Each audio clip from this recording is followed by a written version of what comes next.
Hi ஃப்ரெண்ட்ஸ், welcome back to Bujju's kitchen. இன்றைக்கி நம்ம சேனலில் சைவ சிக்கன் வறுவல் தான் பார்க்க போகிறோம். அதுக்கு கொஞ்சமாக சோயாவை சுடு தண்ணீரில் ஊற வச்சு எடுத்துக்கலாம். அடுப்பில் ஒரு கடாய் வச்சு 3 வரமிளகா, ஒரு சின்ன துண்டு பட்டை, கொஞ்சமாக கல்பாசி, கொஞ்சமாக மல்லி, கொஞ்சமாக மிளகு, கொஞ்சமாக சீரகம், கொஞ்சமாக சோம்பு சேர்த்து நல்லா வறுத்து எடுத்துக்கலாம்.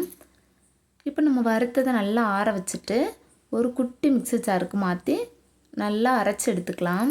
இப்போ நம்ம அரைச்ச மசாலாவை ஒரு ஓரமாக எடுத்து வச்சுட்டு இன்னொரு பக்கம் அடுப்பில் கடாய் வச்சு கொஞ்சமாக எண்ணெய் சேர்த்து எண்ணெய் காஞ்சதும் 2 வரமிளகா, கொஞ்சமாக சின்ன வெங்காயம், கொஞ்சமாக சீரகம், கொஞ்சமாக கருவேப்பிலை சேர்த்து வதக்குங்க. அதை வதக்குனதுக்கப்புறமா கொஞ்சமாக மல்லித்தூள், மஞ்சள் தூள், மிளகாத்தூள் சேர்த்து நல்லா வதக்கிக்கோங்க.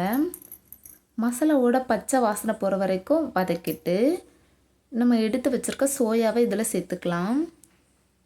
சோயாவை சேர்த்து இந்த மசாலாவோடு நல்லா கலந்து வர மாதிரி வதக்கிக்கோங்க.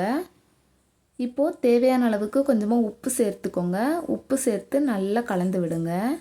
நல்லா கலந்து விட்டதுக்கப்புறமா நம்ம அரைச்சி வச்சுருக்க மசாலாவையும் சேர்த்து நல்லா கலந்து விடுங்க.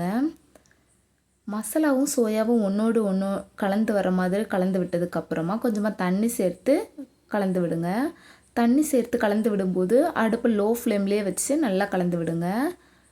இப்போது தண்ணி வற்றி வந்ததுக்கப்புறமா கொஞ்சமாக மல்லி இலை, கருவேப்பிலை சேர்த்து நல்லா கலந்து விட்டு அடுப்பு ஆஃப் பண்ணிங்கன்னா சுவையான சைவ சிக்கன் வறுவல் தயார்.